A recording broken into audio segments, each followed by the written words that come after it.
Hi everyone, it's Heidi from flutterbyheidi.co.uk, and we've got a new series of projects called Mini Album Monday, and this is where I'm hoping on the first Monday of each month to bring you a different mini album. Mini albums are a great way of memory keeping or gifting ideas to people, and this is one using Petal Promenade paper and the beautiful stitched all around stamp set and coordinating framelits, which you can see here.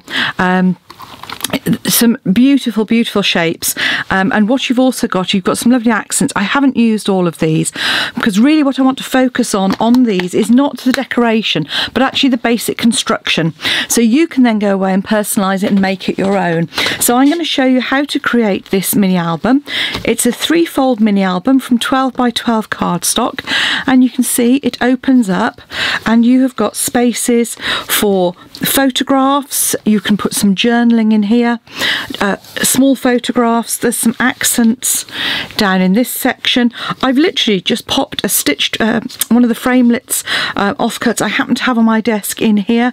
That would be an easy way of adding a little memento, little tabs that you can pull out, and again you can add as much or as little as you want.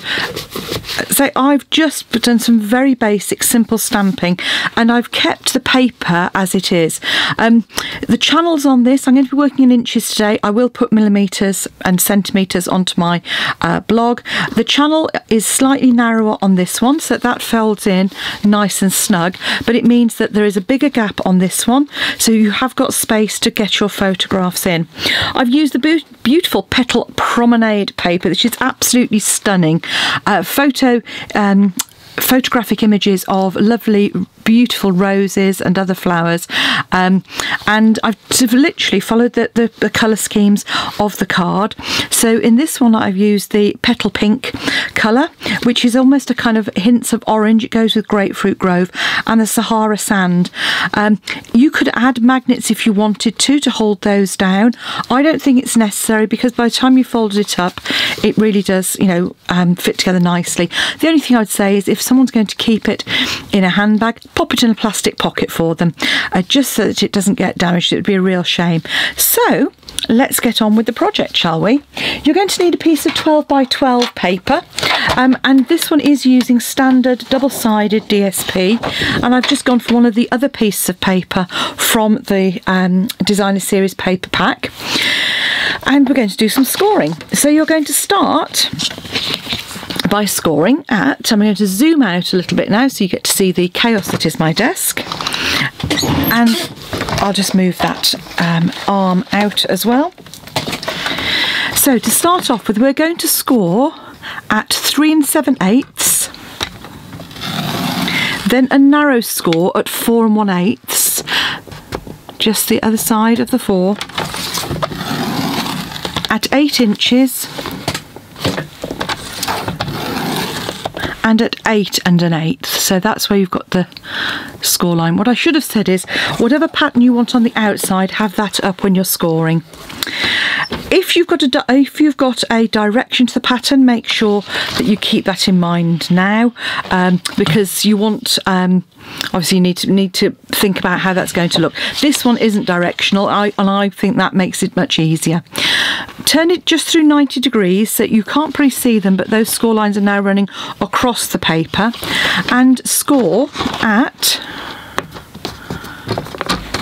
2 inches, 7 inches,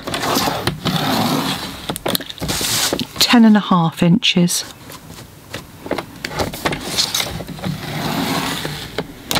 Okay. Pop your trimmer away. And what you can probably see, hopefully you can see slightly on the reverse, those score lines. And what you need to do is just fold and just reinforce using your fingers. There's some quite narrow score lines here. You don't want to over burnish and damage your paper, so just nice and gentle. So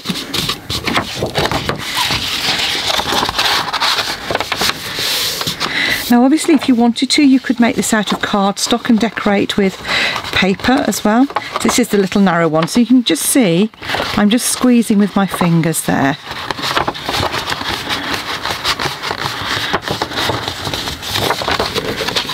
And just gently reinforce. I'm going to come on these pieces here. So that's the top, that first section is the top section. And this is the bottom section. And now we're going to do some trimming. Now if you've got some long scissors, that helps here. You could do it on your trimmer,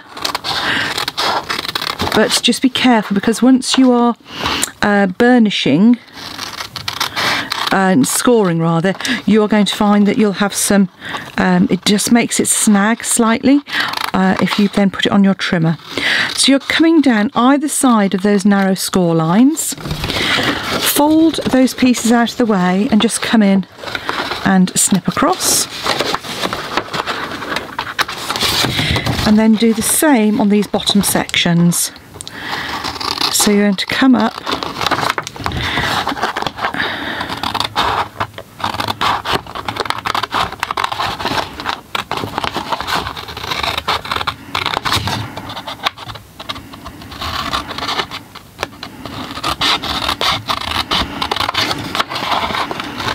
Now again, you might prefer to do this with a ruler and a blade. Up to you entirely, whichever makes you more comfortable.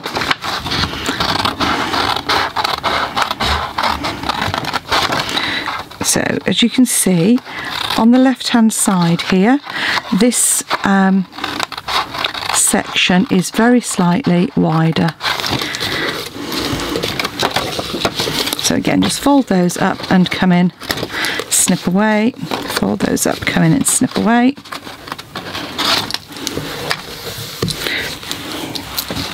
And then you're going to cut away. Oh, again, you could keep those as they are if you wanted to, and have 3 little pockets. I just wanted to vary the design slightly, so I'm going to cut away these 2 sections here and then use these to decorate afterwards.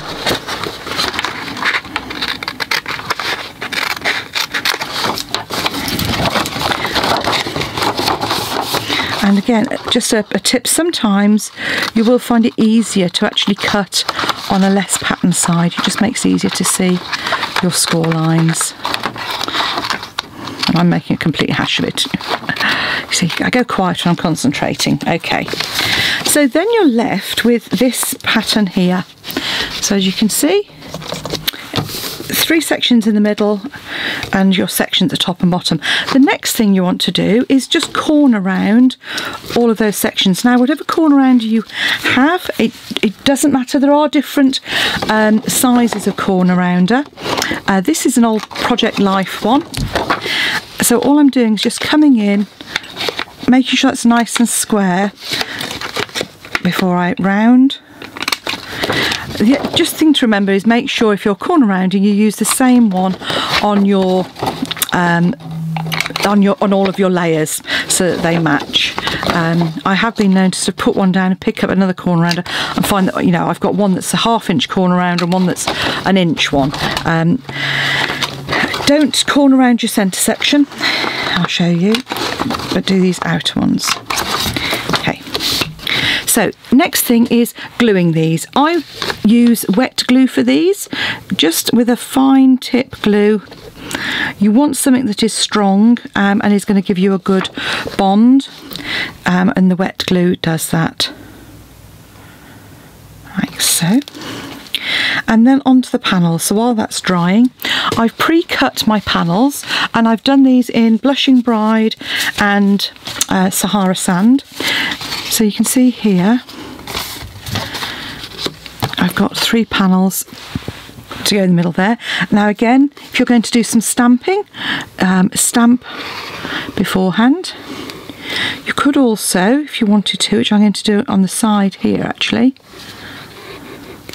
I'm not going to do it now, but yeah, you could also make these into pockets on the side. So if you wanted to, you would leave a gap down the side here, put a cutout, and you could then have that as a slide out section as well.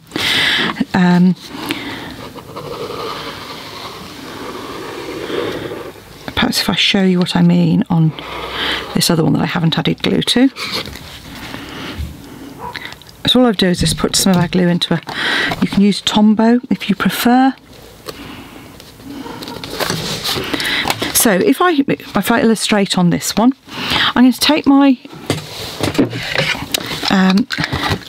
punch, and I'm just going to punch a semicircle out the side here. I'm going to add my glue to the top and the side only, just keeping it to the edge, and then I'm going to pop that like so. And that gives you another place to put a little card. Now obviously this one's too small, but all I would do is just create a little tab to go in there, and then you can pull that out, and it gives you an extra pocket, so you could still put a photograph on here, but you could have a tab to pull that out with as well. So that's just another idea for you. Next we can come down to our lower pockets, and I'm going to put some card on the bottom sections here. So we've got two. So what I've done is I've very much matched the colours on this. I've kept that centre section for, you know, sort of all the sort of pinks, just to make it look really pretty. And again, you know, this would be lovely if you're doing a what I did mine for was for Mother's Day here in the UK, but it would be a lovely gift for a bride, or, you know, on her special day, particularly if you've got some memories, you know, and maybe, you know, people that aren't with you on, sometimes it's really nice to have something to kind of, for the bride to have with them, to remind me of perhaps people who, you know, would have been there and perhaps aren't, or, you know, if you're a bridesmaid maybe, you know, and you'd like to give your bride something a little bit special for the day, then this is another way that you could pop some photographs in of shared memories that you've got, maybe of the hen weekend. I mean, I went on one with some friends where we actually went to a spa. So, you know, it wasn't a wild hen weekend at all. It was a beautiful, relaxed weekend, but we did some really fun things. You know, I went out on the bikes, and, you know, just had a really good laugh, and so we've got some lovely memories of those occasions. Now, what I've also done is I have die cut various pieces to go on here, and this is just to show you how I've done these. So I've already die cut my panel for the front here, and it's lovely to be able to flip that up and to have that coordinating colour on the reverse. So first thing I'm going to do is pop this piece onto my panel. I'm just going to fold this up so I can show you while I work. So on the reverse, I'm going to put some glue on just on half of it, and on those pieces that are stitched, I'm just going to pop some glue so that it will attach to the other half. And this is where these pieces are fabulous, because they're so pretty and intricate, but with the stitching it does allow you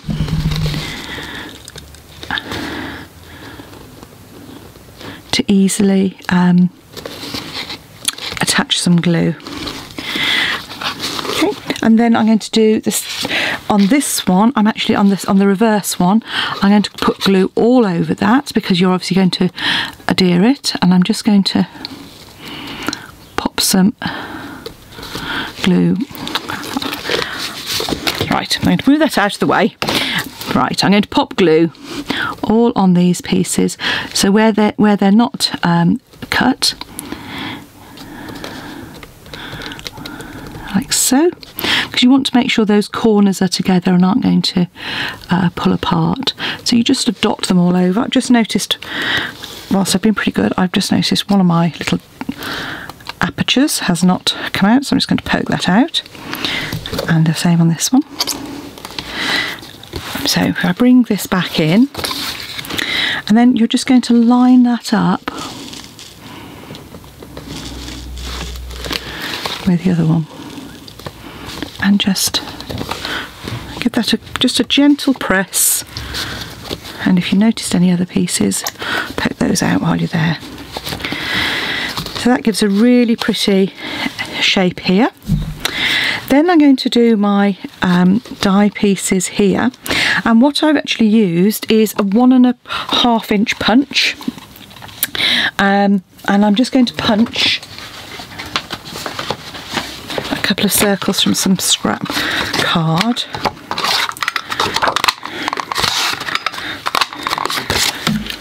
And you'll see that the 1.25 inch punch just fits really well on the inside of that. So I'm going to just take my scissors and cut that in half. And I'm going to pop those on the reverse. Again, this is the downside of doing a big project on a video. You end up... I end up getting all fingers and thumbs. Perhaps it's just me, but hopefully, I mean, what I like to, well, hopefully when you watch my videos you do get the feeling, yeah, because of all the mistakes, no, but it is real-time crafting. So I mean, you know, my videos are 20 minutes. There's a reason for that. One, I think 20 minutes is quite long enough for you to listen to me waffling on, but actually also because my camera just takes them in those short bursts, and without messing around with the settings and things, I just find it easier. But also, you know, I don't want you don't want to be listening to me all the time. I want you to go and get on with your crafting. So then all you do, having stuck those semicircles to the reverse, put your glue on the other half, and then just line that up in the middle there. And the same on the other side. Now obviously, you know, this isn't essential, but you know, it's just a nice way to kind of create flaps for all of these areas. So that comes down to the next one I'm going to do, which is just this centre section. And on this one I'm actually going to change it so that it isn't all, you know, you've actually got a bit of contrast from the floral image, because that's it's quite a strong image. I say I've deliberately cornered around all of these. You don't have to. You can keep squares if you want to. And on the front of this one, again, just to break it up, I'm going to attach my die cut bar to the centre, and then I'm just going to add some glue to the bottom half. Actually, it's about 2/3 probably, because what I want to do is just have the very top of that poking over the top, and obviously you don't want that to be glued down. Hopefully you can see that. And basically that's it. So these flaps fold up at the bottom, these ones fold down at the top, you fold it in from the side, in from the side again, and that just leaves you with your front panel. I did have a die cut for it a moment ago, and I've obviously caught it with my sleeve. Oh dear. You can use these little tabs to create your pullouts as well. There it is on the floor. And all I'm going to do now is just stamp in the same colour ink. No, I'm not, because that is Petal Pink. I'm going to stamp in Blushing Bride, which would be a good idea because that matches the cardstock. Enjoy your special day. So I'm just going to line that up. And what's lovely with this is it's not a nice symmetrical shape. There you go. Enjoy your special day. And that can go flat on the front of my card. Designer series paper at the front. Again, just pop some little dabs of glue around those outer edges just to keep it adhered to your cardstock. And as long as you're using a quality glue that dries clear, or one that's like the Tombow that you can rub away afterwards, you will end up with a really pretty